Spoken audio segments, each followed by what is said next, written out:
Eu quero convidá-los todos para abrir a sua Bíblia na segunda carta do apóstolo a Timóteo, capítulo 2, segunda carta, capítulo 3, aliás, do verso 14 ao verso 17.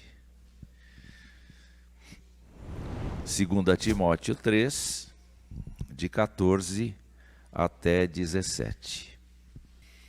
E a Escritura diz assim: Tu, porém, permanece naquilo que aprendeste e de que foste inteirado, sabendo de quem o aprendeste, e que desde a infância sabes as sagradas letras que podem tornar-te sábio para a salvação pela fé em Cristo Jesus.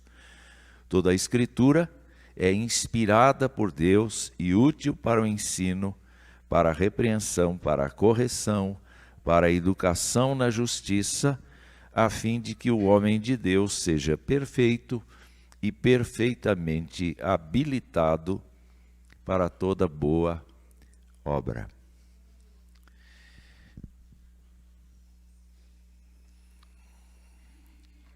O que a gente pensa do futuro? O que a gente pensa que as próximas gerações vão viver? Este mês é um mês que normalmente a igreja cristã dedica atenção à questão família. E não é a sociedade humana, de uma maneira genérica, que conduz a próxima geração para que ela seja bem-sucedida. Na verdade, quem dirige a próxima geração são os próprios familiares. São as pessoas de dentro de casa que norteiam o caminho para onde deve ir a próxima geração. Especialmente dentro da cosmovisão cristã, Deus responsabiliza os pais como as pessoas que serão as educadoras da próxima geração. Quando olhamos, por exemplo, o Salmo de número 145, você pode virar suas páginas da Bíblia para lá, você vê algumas expressões do salmista Davi. Por exemplo, o versículo de número 4, que diz assim: uma geração louvará a outra geração as tuas obras e anunciará os teus poderosos feitos. Mais adiante, no versículo 11, diz assim: falarão da glória do teu reino e confessarão o teu poder, para que aos filhos dos homens se façam notórios os teus poderosos feitos e a glória da majestade do teu reino. Quando você vai para o Salmo 78, você encontra também expressões muito importantes da visão que a Bíblia traz a respeito deste processo de nós formarmos a próxima geração. E diz assim, a partir do verso 3, o que ouvimos e aprendemos, o que nos contaram nossos pais, não encobriremos a seus filhos, contaremos à vindoura geração os louvores do Senhor e o seu poder e as maravilhas que fez. Tudo isso está interligado com o espírito que o apóstolo Paulo tem com relação a Timóteo, um rapaz que ele encontrou numa das cidades que ele visitou na sua viagem missionária, de Atos capítulo 16. E esse rapaz era bem visto pela comunidade evangélica daquela localidade e das cidades vizinhas. Era uma pessoa com muito potencial para acompanhar o apóstolo Paulo nas suas viagens missionárias.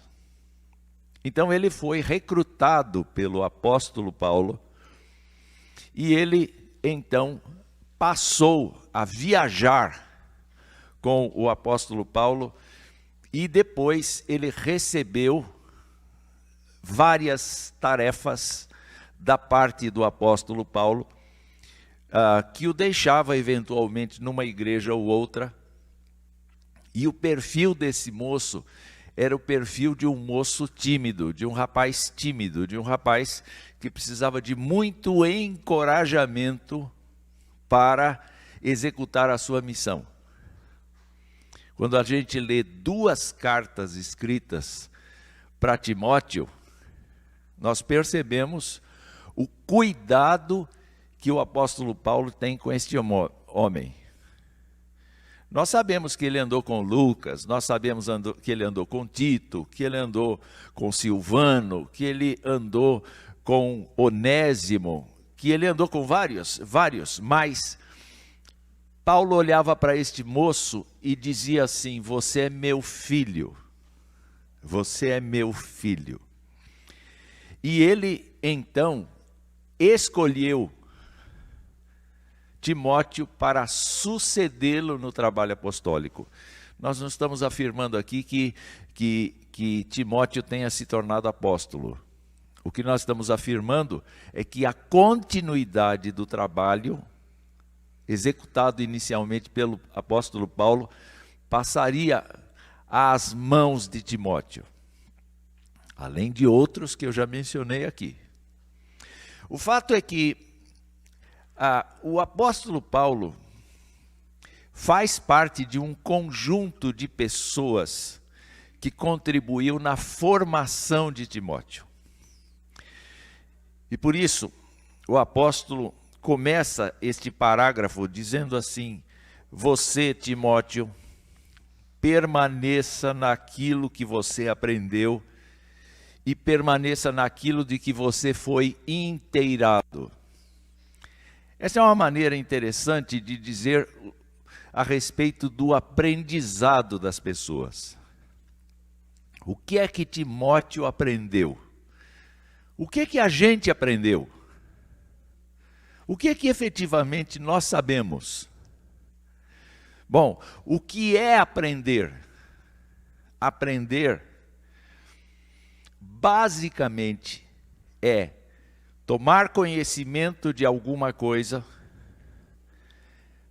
acolher aquele conhecimento e aquele conhecimento se tornar uma coisa que a gente não tem que usar o cérebro para fazer. A gente faz. Por exemplo, quando a gente começa no campo da culinária, nós precisamos inicialmente de uma receita. Alguém que foi primeiro, escreveu quais são os ingredientes, como é que a gente constrói aquele prato, mas a gente lê aquilo, a gente entende aquilo, a gente absorve aquilo, a gente copia aquilo, mas há um momento em que a gente diz assim: esta receita pode ser melhorada com isto, com aquilo, e a partir de então, aquela receita se torna a nossa receita, e nós não precisamos de livro nenhum para dizer no que vai aquele prato. Porque simplesmente aquilo foi assimilado, aquilo simplesmente foi trazido para o cotidiano da gente e a gente sabe fazer. Vou dar outro exemplo. Quem aprendeu a andar de bicicleta vai saber andar de bicicleta mesmo que não tenha andado de bicicleta durante um longo período. Porque aprendeu a se equilibrar em cima daquele negócio. A única coisa que nos faz um pouco covardes em relação à bicicleta é o preparo físico. Mas de resto, Se nos derem uma bicicleta, a gente é capaz de montar na bicicleta e fazer umas pequenas acrobacias sem muita valentia. Porque a gente sabe andar de bicicleta. Na vida cristã de Timóteo, uma porção de coisas que ele aprendeu, ele deveria fazer normalmente. No nosso caso, por exemplo, nenhum de nós teria que ser levado a confessar pecados. A gente deveria ter aprendido que a gente é pecador. E que a gente necessita constantemente confessar pecados. Talvez a oração que a gente tenha mais que fazer durante o dia inteiro seja dizer: ó Deus, pequei. Ó Deus, me perdoa. Ó Deus, saí da linha. Isso deveria ser alguma coisa assimilada e não de forma constrangida pelas outras pessoas. Confesse seus pecados. Louvar a Deus seria alguma coisa tão natural. Seria dizer: Deus, obrigado por esse frio, porque é necessário que ele venha sobre a terra. É necessário para a natureza toda que a gente passe por esse período em que a gente fica todo encolhido. Louvado seja o teu nome pela chuva que cai. Isso deveria ser uma coisa tão natural, se nós de fato tivéssemos aprendido.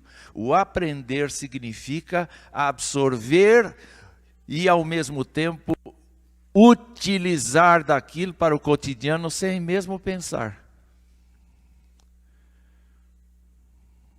O apóstolo diz assim: você permaneça naquilo que você assimilou, naquilo que você aprendeu, naquilo que você sabe que é verdadeiro, naquilo que você sabe que é correto fazer. Permaneça nisso. Os nossos filhos estão na escola da vida. E os nossos filhos precisam ser desenvolvidos para ficar sem a gente. E viver sem a gente. Nós não somos tutores eternos dos nossos filhos. Chega um dia que eles precisam tomar as suas próprias decisões. E o apóstolo Paulo sabia disso, que Timóteo não era ele. Timóteo não era do jeito dele. Paulo tinha um temperamento, Timóteo tinha outro. Mas ele sabia que Timóteo tinha aprendido, porque demonstrava no cotidiano ser um homem dinâmico, ser um homem crente, ser um homem fervoroso. Então ele diz assim: permanece naquilo que aprendeste, naquilo que você foi inteirado. E esta é outra coisa importante que me chama a atenção. No que Timóteo foi inteirado? No que Timóteo foi ensinado? Porque o ensino não é necessariamente o que a gente aprende. O ensino é muito mais. Na verdade, quando nós queremos ensinar alguma coisa, nós estamos transmitindo a nós mesmos, nós estamos transmitindo a nossa experiência, mas nós sabemos que a pessoa que está do outro lado, nos vendo, nos acompanhando, vai assimilar aquilo que ela considera fundamental. Então, ela não aprende o que a gente ensina muito mais. E ela aprende o que ela seleciona para aprender. Cada indivíduo é assim. Este sermão, mesmo que dito para todos ao mesmo tempo, é assimilado de jeitos diferentes pelas pessoas. Alguns não vão prestar atenção em nada. Outros vão assimilar alguma coisa.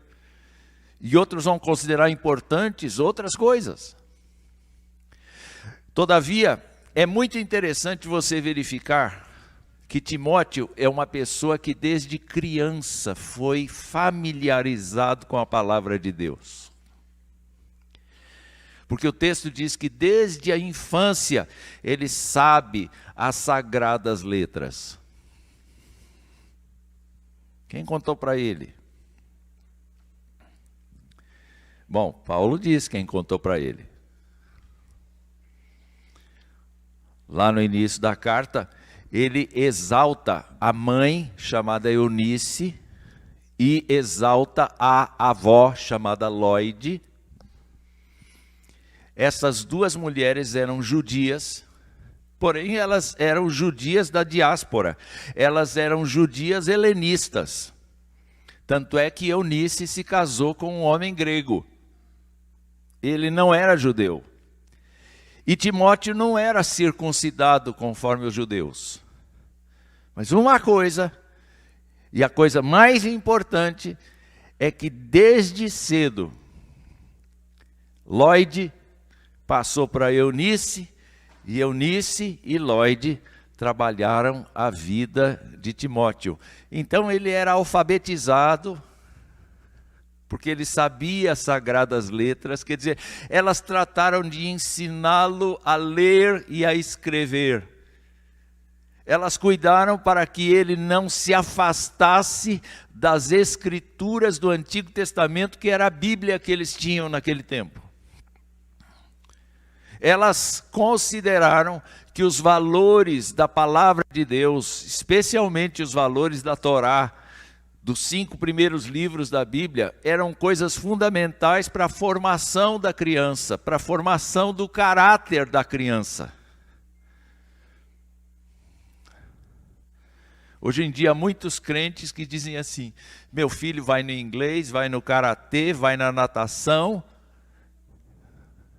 mas quando chega no dia de ir na igreja, ele está muito cansado.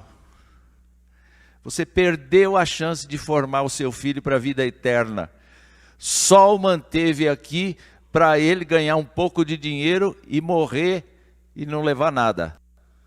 E ir para o inferno, provavelmente.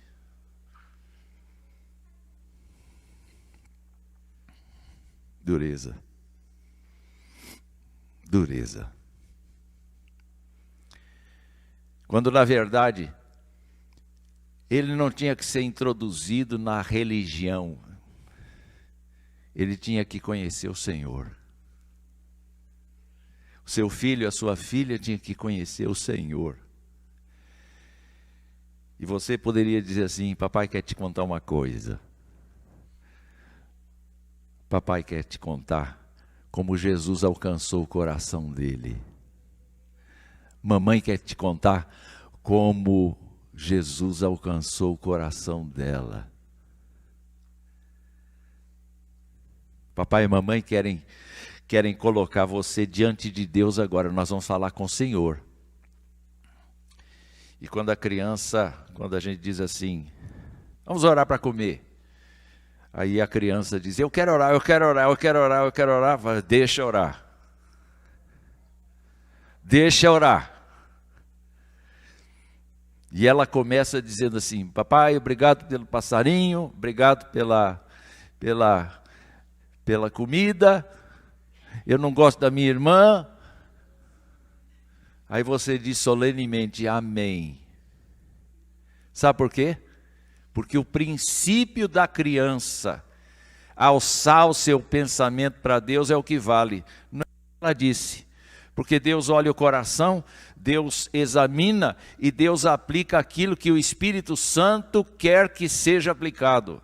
A criança aprende a orar. O apóstolo então está dizendo assim: você desde a infância sabe as sagradas letras. Como é que ele aprendeu isso?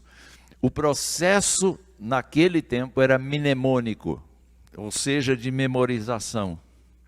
Ele tinha que decorar a Bíblia. Hoje a gente diz assim: está na Bíblia, né? De que 1000 passará e 2000 não chegará. Está lá na Bíblia, né? Está nada. Isso não está. Isso não está na Bíblia. E a ignorância do crente moderno afirmar alguma coisa que acha que está na Bíblia. Porque, na verdade, o nosso grande trabalho, gente, especialmente dos adultos, especialmente dos mais experientes, é saber o que está na Bíblia e onde está. Uma coisa que se fazia na minha infância era dizer assim: o Senhor é o meu pastor e nada me faltará. Salmo 23, verso 1. Não bastava citar o versículo, tinha que citar onde estava. E tinha os oportunistas que diziam assim: Deus é amor. Para responder a chamada da escola dominical: fulano, Deus é amor. Onde está? Está na Bíblia. Isso não serve. É necessário que a gente entenda que a Escritura é sagrada. Não é um livro comum. Eu posso pegar um autor que fala o meu coração. Eu posso evocar aqui um autor que faz um lindo capítulo, um grande comentário bíblico. Não interessa. O que interessa é que este texto é sagrado. E Timóteo estava ciente do texto sagrado por conta da memorização das Escrituras, por conta do trabalho de sua avó, de sua mãe. Provavelmente o seu pai não interferia nesse processo, porque não consta que Timóteo tenha sido criado num lar confuso. Mas o que consta aqui é que estas sagradas letras, Paulo está dizendo, essas sagradas letras podem tornar Timóteo sábio para a salvação pela fé em Jesus Cristo. Quer dizer, ele lendo a Escritura do Antigo Testamento, ele acompanhando o apóstolo Paulo, e o apóstolo Paulo com essa visão agora cristológica do Antigo Testamento, porque ele compreende agora que Jesus Cristo está embutido no Antigo Testamento, estão lá as profecias de Jesus Cristo, e ele foi revelado de muitas coisas, tanto é que ele se tornou um patrono da teologia nossa. Ele foi revelado em muitas coisas e ele foi compartilhando isso com Timóteo e com os outros companheiros de equipe. Timóteo não era mais uma pessoa que simplesmente tinha memorizado o Antigo Testamento, mas agora ele compreendia o Antigo Testamento e ele compreendia a visão messiânica do Antigo Testamento, e ele tinha agora uma percepção muito clara da pessoa de Jesus Cristo. E o apóstolo diz que Timóteo se torna sábio para a salvação. Não basta a gente saber que Jesus Cristo morreu na cruz no nosso lugar para nos salvar. Gente, é melhor a gente conhecer Jesus Cristo mais pessoalmente, mais intimamente. E a gente só conhece manuseando a Escritura. A gente não conhece Jesus Cristo por revelação, não. A gente conhece Jesus Cristo pela Escritura. A gente conhece Jesus Cristo pela meditação na Escritura.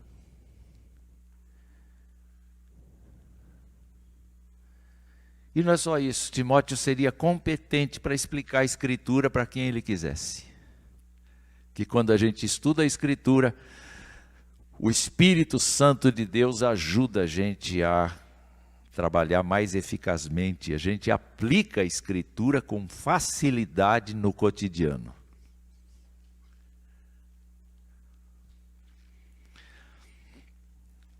O apóstolo diz assim: toda a Escritura é inspirada por Deus. Engraçado, né? Que o sentido de inspirado aqui é exatamente o sentido contrário. Quando fala assim, eu fui inspirado. O que eu quero dizer com isso? Que houve alguma coisa que aconteceu comigo que eu fui levado a fazer isto. não é? Pois é, a inspiração que a Bíblia fala é Deus exalando. É Deus soltando o seu sopro na direção do autor bíblico. É Deus partilhando de si mesmo com a pessoa. Muitas vezes a pessoa não vai entender o que está escrevendo e o que está sentindo. Mas, e a Bíblia diz isso, que as pessoas inquiriram a respeito da salvação, sem entender as profecias a respeito da salvação. Mas, meus queridos irmãos, quando Paulo fala das Sagradas Letras, elas dizem, ele quer dizer que elas são exaladas de Deus. E Paulo termina este parágrafo dizendo para que as Escrituras vão servir. Por que é que a gente tem que pensar na próxima geração em termos de palavra de Deus? Porque as Escrituras têm 4 funções aqui, neste texto. Primeiro deles, ensinar. Trazer para a gente o conhecimento da vontade de Deus para a nossa vida. A Bíblia é o caminho pelo qual Deus revela a sua vontade para a nossa vida cotidiana. O segundo verbo é que a Bíblia é útil para a repreensão, e repreensão significa puxão de orelha. A Bíblia é uma vara de disciplina, porque é ela que não esconde os nossos defeitos, é ela que não esconde as nossas negligências, é ela que não esconde que Deus amaldiçoa a pessoa que o desobedece. E a Bíblia censura sem dó o nosso comportamento, mas aí que está, estranhamente, não é com o objetivo de nos destruir. Às vezes a gente recebe uma crítica que nos destrói.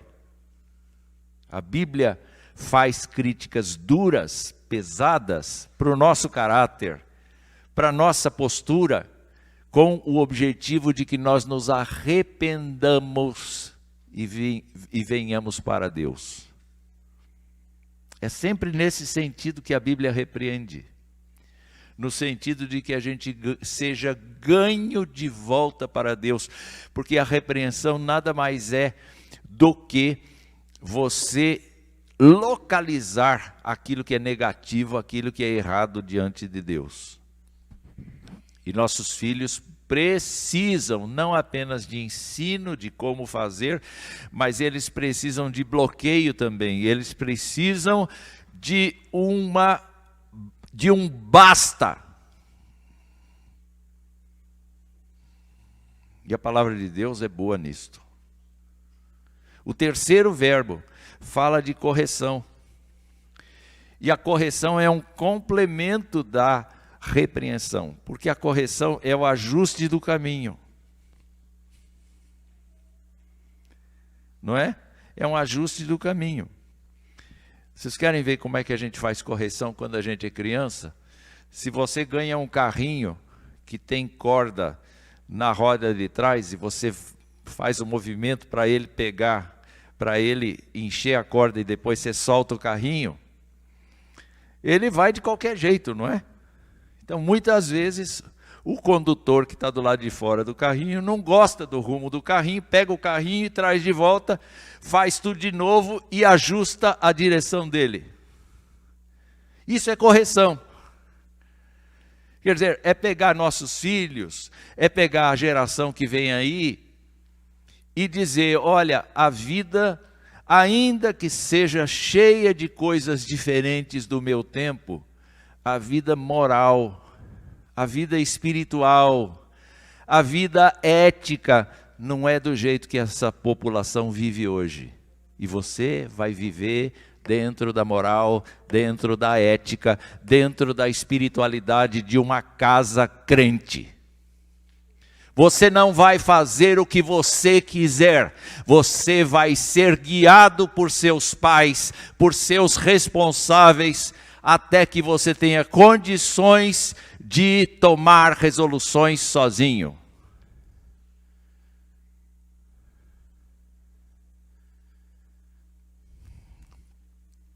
O autor aos Provérbios diz: ensina a criança no caminho que deve andar. E até quando for velha não se desviará dele. Mas também um pouco mais adiante, no mesmo capítulo, ele diz assim: a estultícia está ligada ao coração da criança. A criança não é idônea para dizer aos pais o que deve fazer, o que devem fazer, o que deve acontecer. A criança não determina aos pais os seus desejos. Quem determina são os pais. Porque a criança está em processo de desenvolvimento, em processo de crescimento, e por isso é necessário ensino, repreensão, correção e finalmente aquilo que se diz aqui, educação na justiça. O presbítero Francisco nos falou que o Senhor ama a justiça. O Senhor quer filhos que sejam poderosos. A sua palavra seja sim, sim, não, não. O que passar disso vem do maligno. O Senhor deseja filhos fortes. E somos nós os agentes desses filhos fortes. Não são outros, não. Somos nós. Nós é que temos que entregar a Deus a nossa geração, porque, afinal de contas, se nós temos filhos, eles são herança do Senhor, diz a Bíblia. Ele nos deu essa graça aí, o Senhor deu a vocês. O que é que vocês vão fazer com essa herança? Vocês só tiveram o prazer. Agora vem a responsabilidade, porque o Senhor lhes deu fruto do seu prazer. E vocês têm que aprontar essa vida para ser uma grande mulher. Olha que peso. Mas o Senhor está do lado. É isso que é encantador. O Senhor ajuda por meio da sua palavra. E diz o trecho, então, que todos esses movimentos da Escritura têm dois objetivos. Olha que beleza. A fim de que o homem de Deus seja perfeito e perfeitamente habilitado para toda boa obra. Você quer uma pessoa bem-sucedida na terra? Começa a trabalhar com ela antes dela nascer. Em que sentido? No sentido de orar por ela, no sentido de trabalhar com ela, no sentido de orientá-la, de corrigi-la, de repreendê-la, no sentido de educar para a justiça, a fim de que, na medida em que ela se emancipa de você, ela comece a tomar decisões habilitada pelo Senhor para tomar. Eu acho uma coisa muito interessante, que a educação da próxima geração é uma educação variável. Até uma determinada idade, a educação de um ser humano que está crescendo é vertical. A criança depende inteiramente de seus pais. Na medida do tempo, ela vai adquirindo maturidade, ela vai à escola, ela adquire conhecimentos, ela se entrega a uma determinada profissão, ela se desenvolve e adquire maturidade para se casar.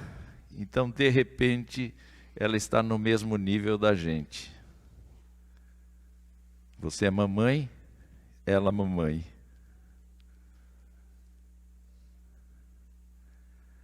Não mais ordens, mas compartilhamento de amizade. Quando esse menino casar, Francisco, a relação com ele, você é meu filho, você me deve obrigações. Nada disso. Agora ele é pai de família. E tudo quanto o Senhor deu ao seu coração para formar esse rapaz, ele vai gastar. E se Deus te levar, ele vai ficar com aquilo que você trabalhou nele. Quanto tempo a gente está gastando na próxima geração? E como a gente está fazendo isso? O desafio é aprender com o apóstolo Paulo.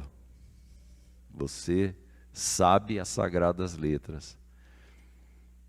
E você deve se lembrar que a Escritura é fundamento para a vida de um crente educar os seus filhos. Coragem. Você precisa de coragem. Porque ele chega e diz: mãe, os meus amigos têm isso. Foi daí.